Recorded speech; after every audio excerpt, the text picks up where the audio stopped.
They say the word apocalypse means the end of the world, but that is only the shadow of its meaning, a mask worn for the unprepared. In the ancient tongue of the Hellenes, apocalypsis meant unveiling, the drawing back of the veil that conceals reality's true face. And so, the apocalypse is not destruction for its own sake, but the moment when the hidden is revealed, when the false image of the world cracks, and the eternal light, or the devouring abyss, is seen for what it truly is. Long before the ink of the book of Revelation was pressed onto parchment, older civilizations spoke of the great unveiling. In the desert temples of Ken, initiates of the priesthood learned that history moves not in a straight line but in great wheels, eons turning in silence, each ending with a dissolution of forms. In Mesopotamia, the Chaldeans read the sky's language and warned of cycles when the stars would align to loosen the pillars of the earth. The Maya, guardians of the long count, spoke in riddles of the fifth sun's death, not as annihilation, but as the opening of a doorway into another order of time. The Hermetic adepts understood this well. They taught that all matter is a crystallization of spirit, and all forms, cities, empires, even the constellations in the night sky, must one day dissolve back into the source, the apocalypse. Then is the alchemical putrefactio on a cosmic scale, the rotting of the old vessel so that a higher one can be born. Yet, as every alchemist knows, putrefaction releases both poison and perfume, and only those who have prepared their inner senses will know which is which. But there is a deeper mystery still. Ancient texts, some burned, some hidden beneath cathedrals, others locked in the vaults of secret orders, whisper that the apocalypse is not an event fixed in time, but a perpetual presence, unfolding inside those who dare to awaken. It is the shattering of illusions within the soul, the dismantling of the false self, until the raw and eternal spirit stands bare before the infinite. And so, the prophecies speak in symbols, the four horsemen, the seven seals, the trumpets, and bowls. These are not only cosmic forces but inner archetypes and movements within the collective psyche of humanity. When the seals break, they do so in the heavens above and in the labyrinth of the human heart. The path toward this unveiling is perilous, for when the veil lifts, what one sees depends entirely on the eyes with which they behold it. The same light that is salvation to the pure is annihilation to the unprepared, and this is why the ancients hid their knowledge in symbols, why they spoke in parables, why they built temples whose stones could speak only to those with ears attuned to the language of eternity. The first step, then, is understanding. The apocalypse is not the end, but the great threshold. Beyond it lies either the birth of the immortal self or the abyss of dissolution.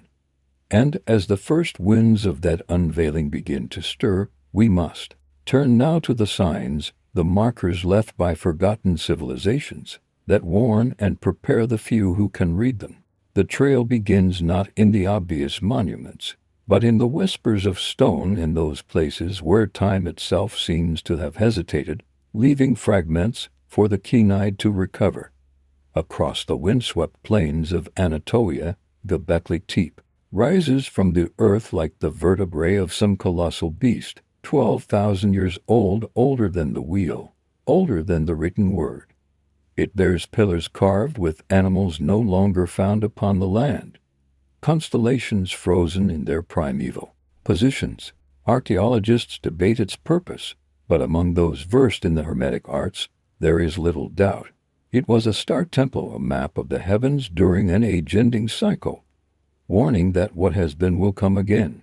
From there, the path leads westward into the sands of Egypt, where the Sphinx gazes eternally toward the east, toward the rising point of the sun during the great year's turning. Beneath its paws, priests once conducted the mysteries of death and rebirth, teaching initiates that the sky is a mirror to the soul, and that when the constellations shift, so too does the fate of man. Ancient records, now erased or hidden in Subterranean halls speak of a time when the stars foretold not just seasonal floods, but a cataclysm that could remake the face of the earth. Yet the most dangerous markers are those not carved in stone, but encoded in myth. The great deluge stories, from Summer to the Andes, speak of civilizations swept away, not merely by water, but by the overturning of the heavens. In these tales, a chosen few receive advance warning, a priest king, a sage,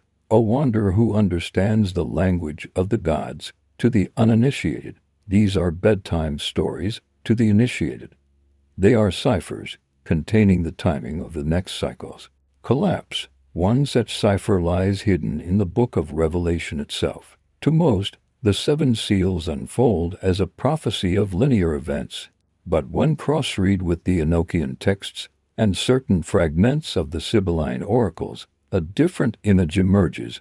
The seals correspond to the seven wandering stars, the planets, and their alignments during a celestial crossing known to the Magi.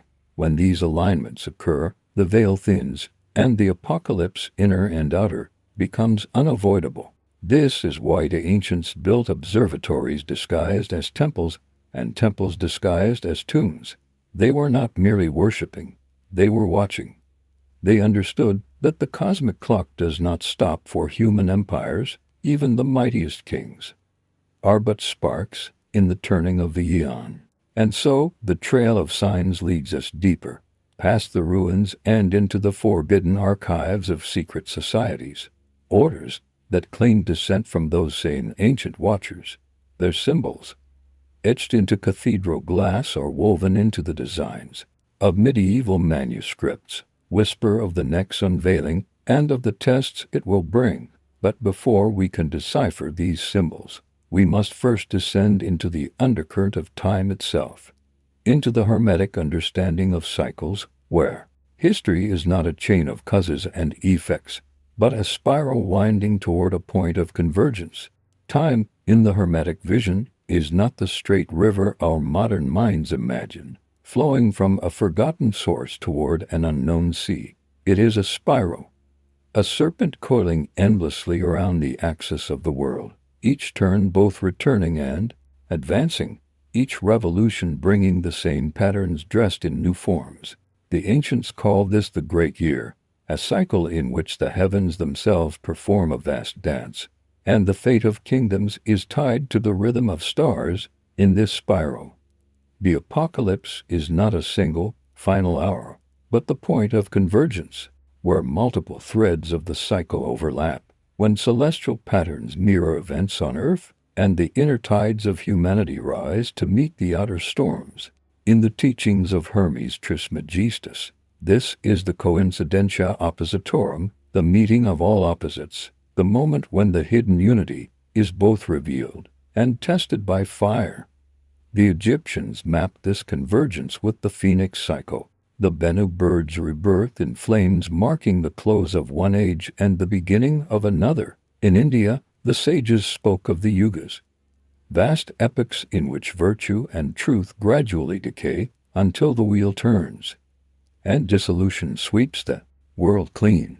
Among the pre-Columbian peoples of the Andes, the Pachacuti was both a historical upheaval and a cosmic realignment, when the world would be turned upside down to restore balance.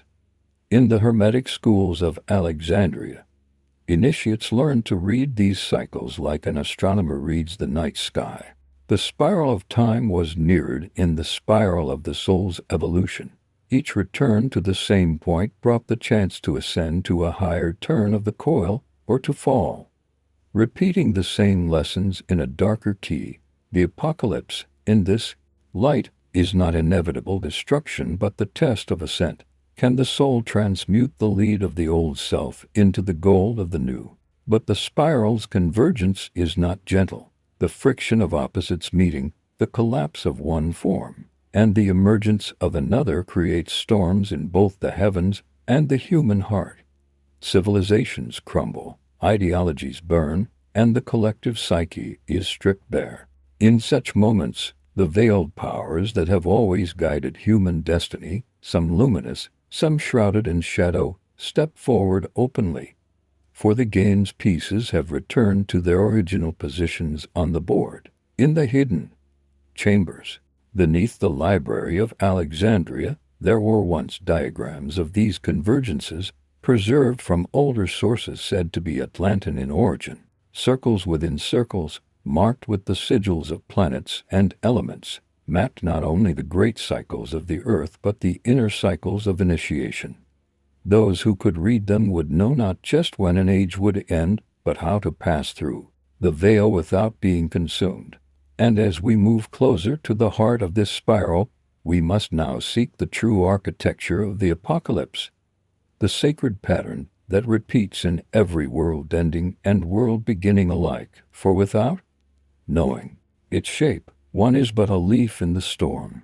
The architecture of the apocalypse is older than any written scripture, older than the rise of the first city walls. It is the hidden blueprint by which worlds are built and unbuilt, the geometry whispered into the dreams of priest architects and stonemasons by those whom the ancients called the Watchers.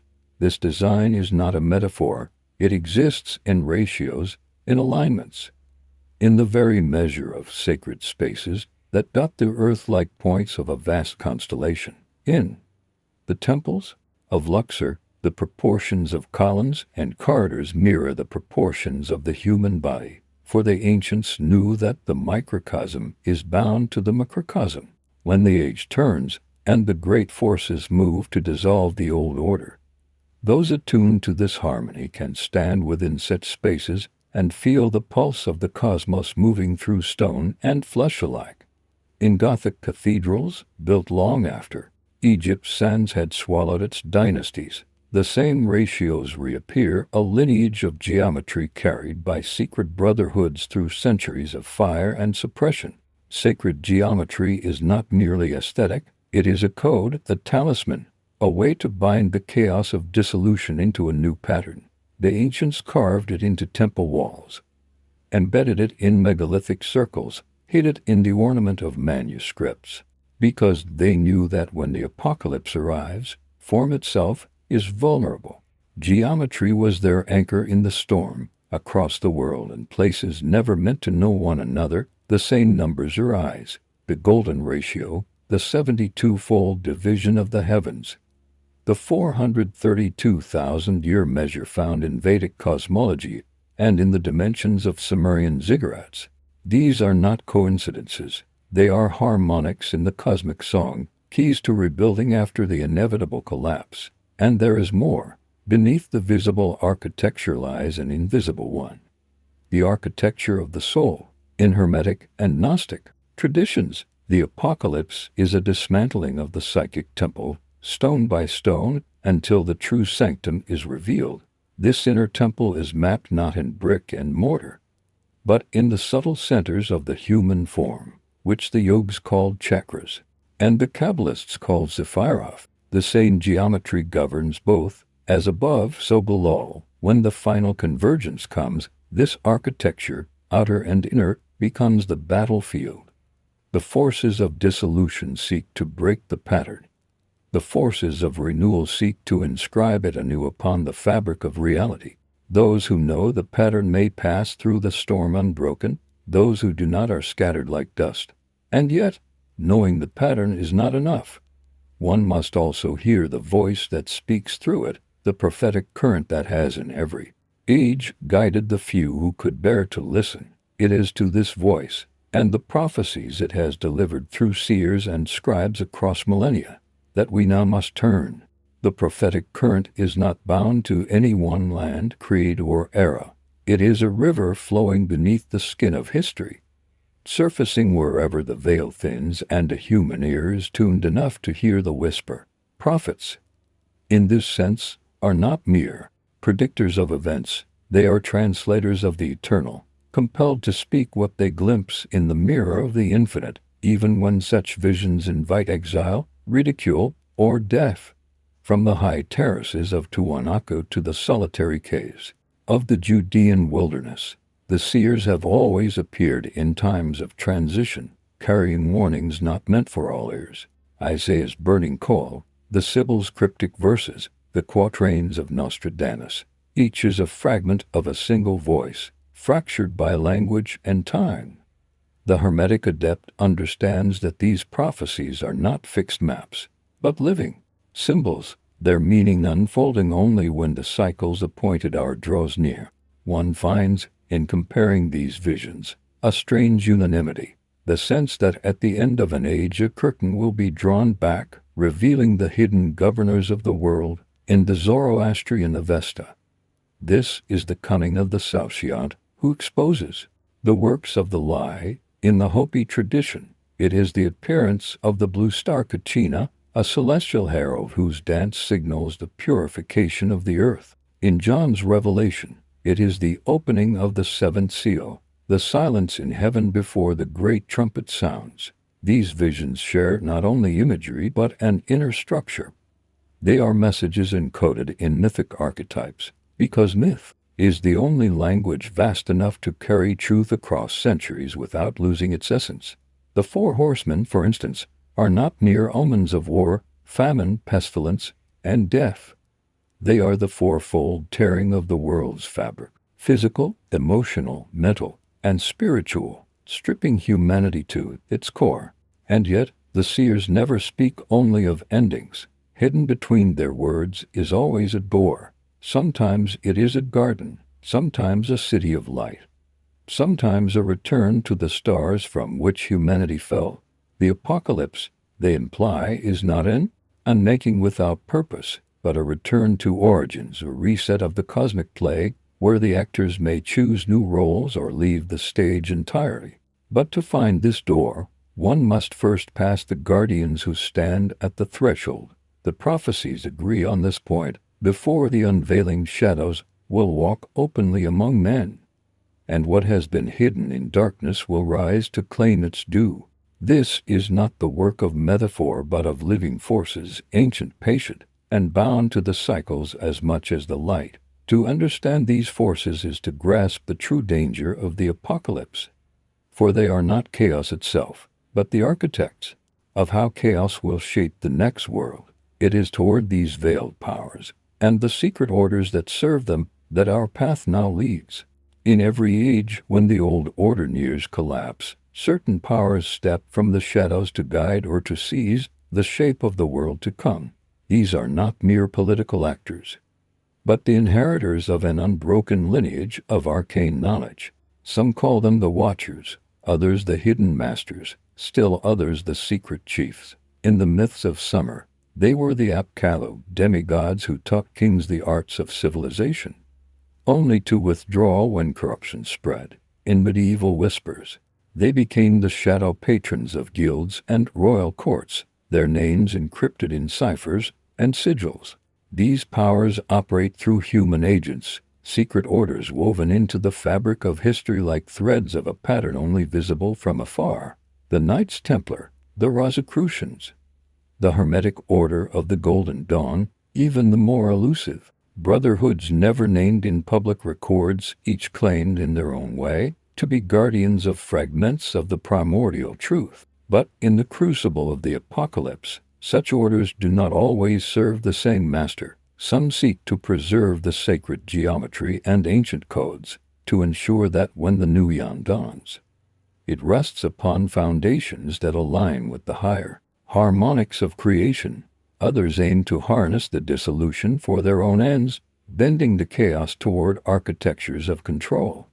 For in the moment between the fall of one order and the rise of another, the clay of reality is soft and can be molded by those who act swiftly and decisively. The hidden powers understand that symbols are more potent than armies. In times of unveiling, they unleash symbols into the collective psyche through art, architecture, ritual, and now through the digital mirrors of our age. These symbols act as seeds, shaping the dreams of the masses, preparing them to accept the reality the powers intend to birth. The untrained eye sees only decoration, the initiate sees a binding spell. And yet, not all of these orders agree on the outcome. Beneath the surface of their oaths and secrecy lies a war of visions, one for a world where the ancient harmony is restored, another for a world remade in the image of the will alone. Severed from the higher order, both sides invoke prophecy, both claim lineage to the same forgotten temples, and both wait for the moment when the great convergence forces the veil aside. For the seeker, the challenge is perilous, to discern which symbols liberate and which enslave, which rites open the true door, and which lead only to a gilded cage. In the apocalypse, the distinction is never given freely. It must be won through inner vision and trial. But the secret orders are not the only actors in this final theater. The earth itself and the sky above it play their own part. For when the cycles align, nature awakens its ancient voice, and the cosmic patterns etched in the heavens begin to speak again. It is to these celestial signs that we must now turn. For without reading them, the script of the apocalypse remains incomplete. The sky is the oldest scripture, and its verses are written in light, long before man learned to bind words to parchment. The priests of forgotten ages read the will of the cosmos in the slow dance of stars and planets. They knew the apocalypse was not only foretold in prophecies, but encoded in the grand mechanics of heaven itself, the clockwork that no king or empire can stop. Every culture that carried the seed of sacred knowledge also carried a sky map. The Maya charted the long sweep of Venus, knowing its cycles herald both war and renewal. The Chaldeans watched for the conjunctions of Saturn and Jupiter, calling them great meetings, thresholds between ages. The Egyptians built their temples so that, at certain moments, the first rays of a solstice sunrise would pierce the inner sanctum, signaling the turn of a cosmic key. The apocalypse is written in such alignments. When the wandering stars meet in certain houses of the zodiac, they weave a resonance that awakens forces dormant for centuries. These forces move through the collective psyche as surely as the moon moves the tides, stirring unrest, visions, and the collapse of structures too brittle to hold. The ancients called these moments world crossings, when the visible and invisible worlds overlap, and the veils between ages thin to gossamer. Some alignments speak of dissolution, eclipses that darken the sun in the midst of harvest, comets that pierce the sky like burning swords. Others whisper of the new eon, the rising of certain stars before dawn, the reappearance of constellations long hidden by the earth's tilt. The Dogon people of West Africa guarded the knowledge of Sirius B, an invisible star to the naked eye, as a celestial marker for transformations both earthly and spiritual. In Hermetic thought, these signs are not omens in the superstitious sense, but harmonics in the music of creation. Just as a musician can tell when a chord will resolve, the adept can feel when a cycle will close. The apocalypse is the final chord of an eon song, dissonant to some, liberating to others, but inevitable in its resolution. As the cycles close, the sky and the earth move together. Earthquakes and storms, the shifting of climates, the migration of animals, all are part of the same symphony, responding to the same invisible conductor. To the initiate, these are not random disasters but the outer echo of an inner alignment. And now, with the celestial patterns clear before us, we approach the last threshold, the most dangerous and luminous of all. For the apocalypse is not only written in the heavens and the stones, but in the depths of the human soul. The final revelation is an inner crossing, and beyond it lies the true face of the great unveiling. The final threshold is not crossed by armies, nor marked by the crumbling of cities. It is entered in silence, within the temple of the self. When the last illusion is torn away and the seeker stands before the raw presence of the real. This is the secret every ancient order concealed beneath symbols of fire and flood, trumpets and earthquakes. The apocalypse is first and foremost an inner event.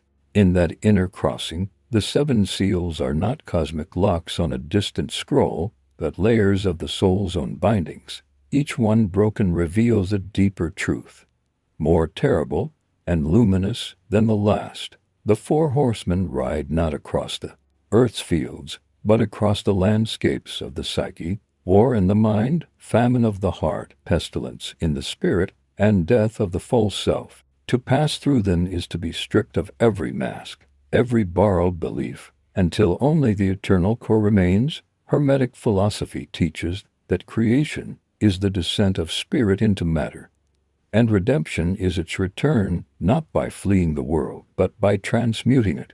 In the inner apocalypse, the collapse of outer forms nears the alchemical death within, the nigredo, the blackening, when all structures dissolve into primal chaos.